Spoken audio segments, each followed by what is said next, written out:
उत्तर प्रदेश के सबसे बड़े विपक्षी दल यानी समाजवादी पार्टी के मुखिया अखिलेश यादव आज गाजीपुर पहुंच रहे हैं।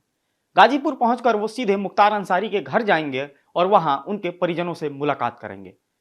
पूर्व विधायक बाहुबली मुख्तार का बांदा जेल में हार्ट अटैक की वजह से निधन हो चुका है।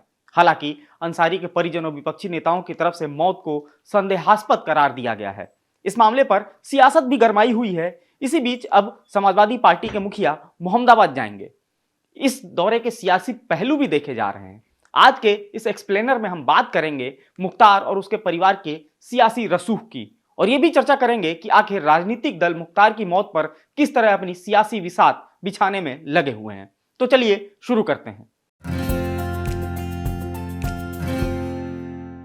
नमस्कार, मेरा नाम है मार्तंड सिंह और आप देख रहे हैं डेली लाइन। मुख्तार अंसारी, वो नाम जिसकी कभी पूर्वी उत्तर प्रदेश में तूती बोलती थी। यह भी सत्य है कि मुख्तार को माफिया मानने वाले भी उतनी ही संख्या में हैं जितने मुख्तार को मसीहा मानने वाले। तमाम लोग अंसारी परिवार के साथ भी खड़े हैं, जिसकी तस्दीक जनाजे में उमड़ी भीड़ कर रही थी। साथ ही सूबे की मुस्लिम आबादी पर भी फोकस है, जो इस चुनाव में अहम साबित होगी।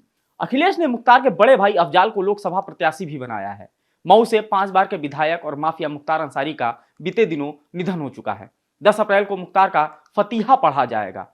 सपा समेत कई विपक्षी दलों के नेताओं ने मुख्तार अंसारी की मौत को लेकर बीजेपी सरकार को कटघरे में खड़ा कर दिया है। मुख्तार की मौत को लेकर परिवारों के आरोप के चलते राजनीति भी खूब गर्मा गई है। अब इसी क्रम में मुख्तार अंसारी को श्रद्धांजलि देने के लिए सपा के मुखिया अखिलेश यादव गाजीपुर पहुंच रहे हैं। मुख्तार अंसारी भले ही मऊ जिले की घोसी विधानसभा सीट से विधायक रहे हैं, लेकिन सियासी तूती पूर्वांचल के मऊ, गाजीपुर, बलिया, बनारस, आजमगढ़ की करीब 2 दर्जन से ज्यादा विधानसभा सीटों पर बोलती है।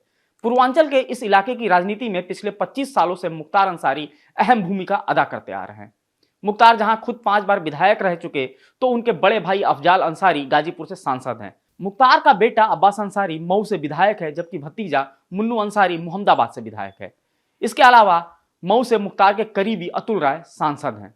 मुख्तार अंसारी कभी बसपा प्रमुख मायावती के करीबी रहे, तो कभी सपा संरक्षक मुलायम सिंह यादव की आंखों के तारे बने रहे।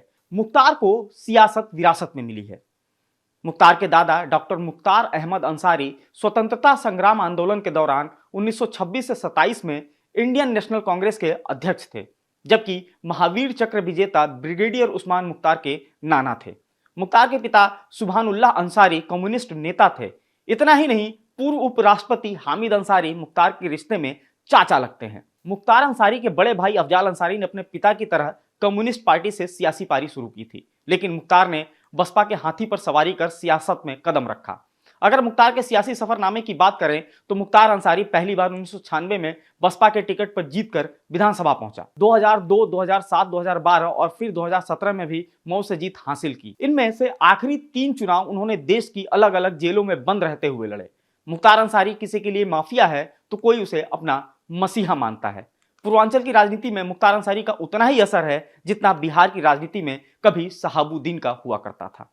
हालांकि 2005 में बिहार की सत्ता के बदलते ही शहाबुद्दीन के बुरे दिन शुरू हो गए थे, तो यूपी में 2017 में सत्ता बदलते ही, यानी कि बीजेपी के सत्ता में आते ही मुख्तार अंसारी के लिए भी मुसीबतें बड़ी होती गईं। मुख्तार अंसारी बाहुबली थे, उनकी तमाम आपराधिक मामलों में संलिप्तता भी थी।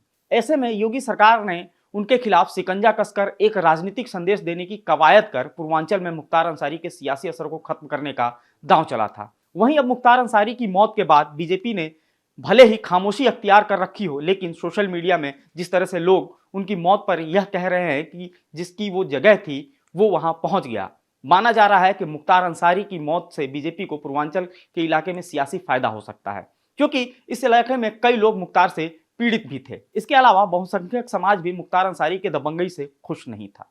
राजनीतिक पंडितों की माने तो मुख्तार अंसारी की मौत के सहारे विपक्षी दलों की कोशिश मुस्लिम वोट के विश्वास को जीतना है, क्योंकि मुख्तार मुस्लिम समुदाय से आते हैं। पूर्वांचल में कई जिले ऐसे हैं जहां मुस्लिम वोटर काफी बड़ी संख्या में हैं। अखिलेश यादव से लेकर मायावती तक मुस्लिम वोटों को सियासी संदेश देने के लिए ही मुख्तार की मौत पर सवाल खड़े कर रहे हैं और सरकार को घेर रहे हैं। इसके बहाने यह बताने की कोशिश हो रही है कि मुख्तार अंसारी की मौत स्वाभाविक नहीं है, बल्कि एक साजिश के तहत उन्हें मारा गया है।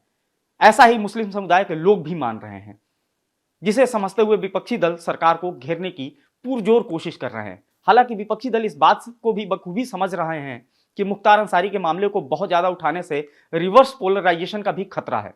इसलिए सपा, बसपा और आरजेडी तक मुख्तार अंसारी के परिवार के आरोपों को ही अपनी ढाल बना रहे हैं। मुख्तार की मौत से सहानुभूति का फायदा गाजीपुर मऊ सीट पर तो मिल सकता है, लेकिन बाकी जगह पर चुनाव लाभ की बहुत ज्यादा संभावनाएं नहीं है। मुख्तार अंसारी 2 दशक से जेल में बंद है और योगी सरकार के आने के बाद कानून व्यवस्था मजबूत हुई है। इसलिए मुख्तार अंसारी का सियासी ग्राफ बहुत ज्यादा बढ़ नहीं पाया और ना ही उसके परिवार का। इसके बावजूद लोकसभा चुनाव में मुख्तार की मौत सियासी चर्चा के केंद्र बिंदु में रहेगा, ये लाजमी भी है। फिलहाल आज के वीडियो में इतना ही। आपको ये जानकारी कैसी लगी ये हमें कमेंट कर जरूर बताएं और फॉलो करते रहें हमारे डिजिटल प्लेटफॉर्म डेली लाइन को।